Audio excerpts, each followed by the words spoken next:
Hello everyone, welcome to Rainbow Infinity. Today I'll be reading 2Merr's Sweetener. If you like the reading, be sure to like, comment, and subscribe. Please enjoy. It's a culture thing. It was a dark and silly night when Pinkie Pie received her latest case. There were no ponies on the streets, and no crumbs in her sheets, as she sat staring at the hastily scribbled note that had been wedged into her window. "Meet me where the bubblegum sounds twice," it read. The writing was familiar. Lyra Heartstrings was Pinkie's most active informant, often getting herself into trouble for what others might consider useless news, but they both knew better. Things were never as they seemed, not in Ponyville. "Well, Gummy," she said, fishing out her detective outfit from the closet, "I've got some business tonight. Don't wait for me. I'll be back late." Gummy blinked. Pinkie sighed. "You know I have to go. There are ponies depending on me." Another blink.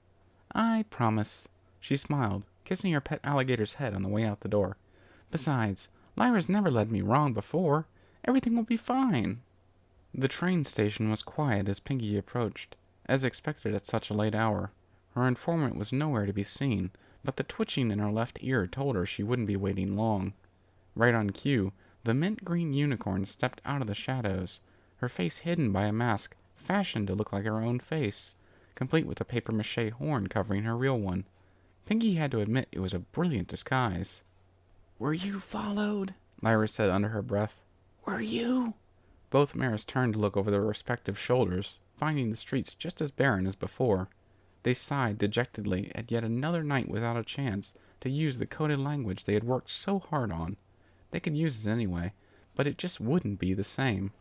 "So what's the dilly, good filly?" Pinkie asked, pouring bubble fluid into her pipe. Lyra mumbled something, looking off to the side. "Sorry, could you repeat that?" "Low-fat sweetener," she gritted out. "Twilight has been getting low-fat sweetener from Canterlot." Pinkie felt a pit form in her stomach. Twilight? Her Twilight? There was no way that could be true. "How sure are—" Before she could finish speaking, Lyra tossed something onto the ground between them. It was a familiar packet of a substance no pony would willingly consume. A substance you couldn't find anywhere in Ponyville. Opened. Empty. Pinkie felt sick. This was in her garbage. I think I need a minute." Pinkie sat down, her bubble pipe lying forgotten next to her. "If it's any consolation, you're the only one I told. I don't think anyone else knows." Sweetener. The word echoed in Pinkie's mind. It was innocent enough on the surface. Sugar was a sweetener after all, but ask any pony in Equestria, and they'll tell you that sweetener means not sugar. It's a replacement, and to top off this nightmare Sunday, Twilight was using a low-fat version. "Twilight," Pinkie thought to herself, "what happened to you?" Lyra piped up again, pulling Pinkie from a storm of thoughts too dark to describe. "Whatever you're planning, I want in." Pinkie hadn't planned anything yet, but she kept that part to herself. "Are you sure, Lyra? Things might get criminal." The unicorn lifted her mask and raised an eyebrow, nudging the packet with a hoof. The meaning was clear. Pinkie nodded solemnly as a plan finally started to take form in her head. "Do we know how often these shipments come in?" she asked. "No," Lyra smirked, "but I can find out." The next morning, Pinkie sat anxiously on a bench in the park as she waited for Lyra's return. It had been nearly 6 whole minutes since they separated, and there was no telling how badly things might be going. At minute 7, just as she was ready to start a missing pony search, she spotted Lyra making her way to the bench. At first, Pinkie was relieved, but the expression on the other mare's face was tense and defeated. "What happened?" she asked as soon as they were within earshot of one another. "Nothing bad," Lyra said shakily.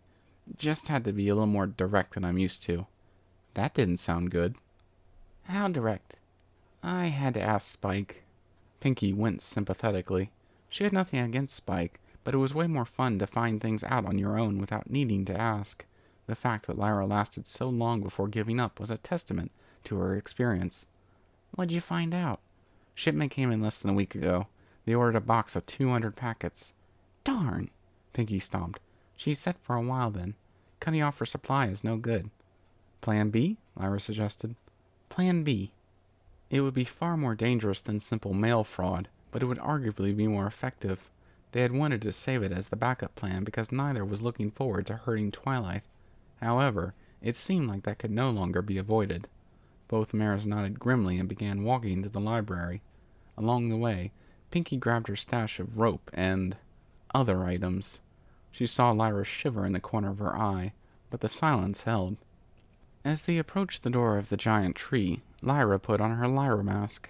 Pinkie had no such comfort. Knock, knock, knock. The door opened, revealing Twilight's bemused smile.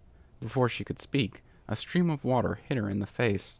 Her expression went from shock to one of mild annoyance as she saw the water gun in Pinkie's hooves. Pinkie, really? What was that for? And why is Lyra... Another stream of water cut her off. Pinkie felt the tears welling up in her own eyes. She didn't want to do this. Stop that! Twilight stamped a hoof, lifting the water gun into the air with her magic. While she was distracted, Lyra started to wind the coil of rope around Twilight's body. Pinkie let her tears fall freely as she pulled another water gun from her mane. Why don't you like sugar, Twilight? She whimpered, taking aim once more. I'm sorry, what? Twilight didn't even fight back as Lyra finished wrapping the rope around her barrel. It wasn't enough to restrict her movement or anything, but boy did it look uncomfortable. You're using sweetener, Pinkie said through her tears. Low-fat sweetener. I found this while digging through your garbage.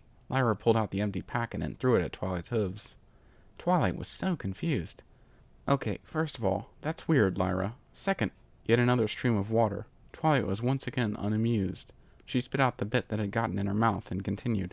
Second, what does that have to do with... She waved a hoof around. All of this.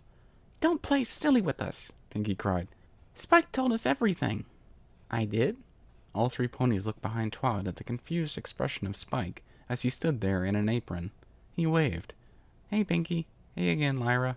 Lyra waved back, a bright smile showing through the mask's eyes. Pinkie sprayed him in the chest. Aw, man, he sighed, his apron now soaking wet. Twilight rolled her eyes and took the second water gun from Pinkie's hooves, as well as the mask from Lyra. If Spike told you, then why are you even upset? Twilight asked. I didn't think either of you cared that much about bacteria. Pinkie and Lyra blinked at each other, sharing a look of utter bewilderment. Twilight slowly face-hooved. You have no idea what I'm doing, do you? You hate sugar and you're using a sweetener to replace it, Pinkie stated. No, and even if I was, that doesn't justify spraying me in the face and, I guess, wrapping a rope around me?